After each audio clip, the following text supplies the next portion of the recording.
हरियाणा में पार्टियां कर रही चुनावी तैयारियां। कांग्रेस बीजेपी टिकट के लिए कर रही मंथन। इनेलो, बीएसपी और जेजेपी की नजर विपक्ष के उम्मीदवारों पर टिकी। जिस तरह उसने यूपी में लोगों को परेशान किया, उसी तरह यहाँ हरियाणा में भी काफ़ी ज़्यादा हमारे किसान भाइयों को और हमारे दलित और पिछड़े समाज को उसने परेशान किया है। लगता नहीं है आने वाले विधानसभा चुनाव में उसको भी एकदम बाहर कर दिया जाएगा। जैसे दुष्यंत चौटाला का विपक्ष पर निशाना, कहा विधानसभा चुनाव में विपक्ष के विकल्प पर जनता करेगी विचार। साथ ही भूपेंद्र सिंह हुड्डा की कमियां भी गिनाई।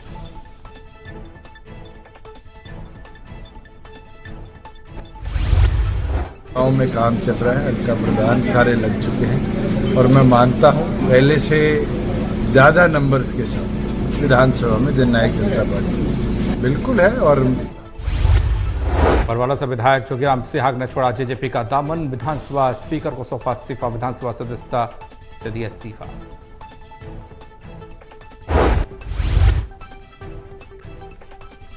आरएसएस ने केंद्र को दिया सुझाव, कहा नए चेहरों को दी जाए टिकट। इस पर अनिल विज की आई प्रतिक्रिया। संगठन और आरएसएस मिलकर करता है काम, उनके सुझाव पर अमल होगा।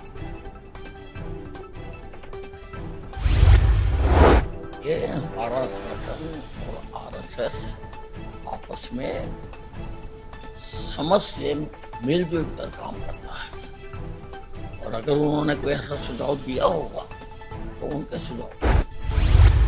जेपी दलाल के वायरल वीडियो पर विज की प्रतिक्रिया, का सरकार बीजेपी की ही बनेगी। जेपी दलाल के वाकया का कोई असर नहीं पड़ेगा।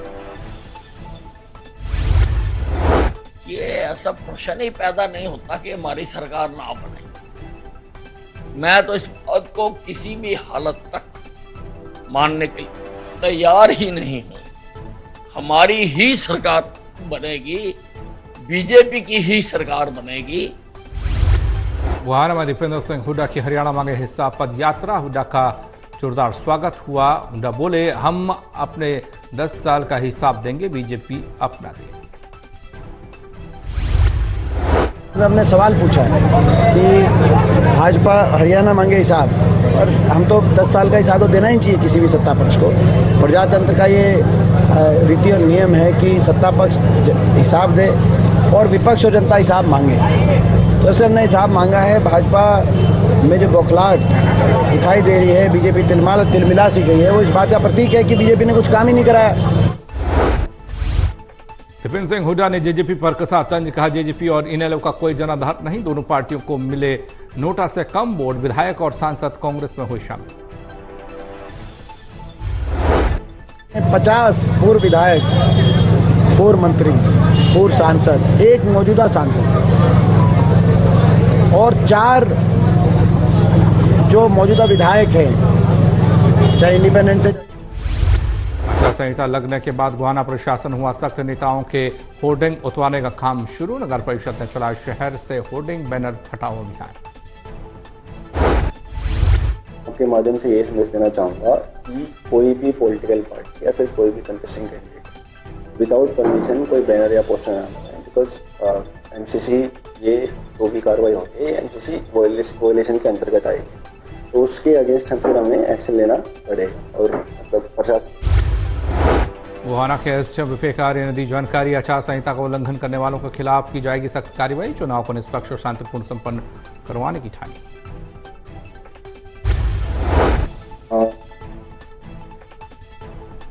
इसमें बिल्कुल सख्त है और जैसे ही हमारे पास कोई इन्फॉर्मेशन इस टाइप की आती है या फिर हमें कोई खुद जब हम यहाँ से चलते हैं तो कोई वॉयलेशन हमें दिखती है तो उस पर हम तुरंत एक्शन लेते हैं। हमारी एफएसटी और बीएसटी टीम्स, एफएसटी, एसएसटी और बीएसटी टीम सारी रेडी हैं।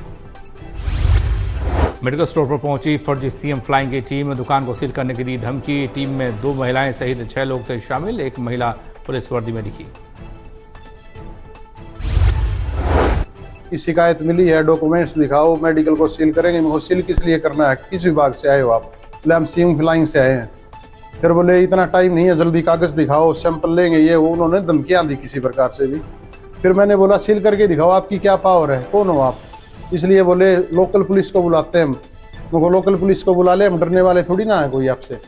तो बोले लोग फर्जी सीएम फ्लाइंग की टीम ने मरड़ा में मेडिकल स्टोर पर मारा छापा। 2 गाड़ियों में नीली बत्ती लगाकर आई टीम। वायरल वीडियो में दिखे कुछ सदस्यों के चेहरे।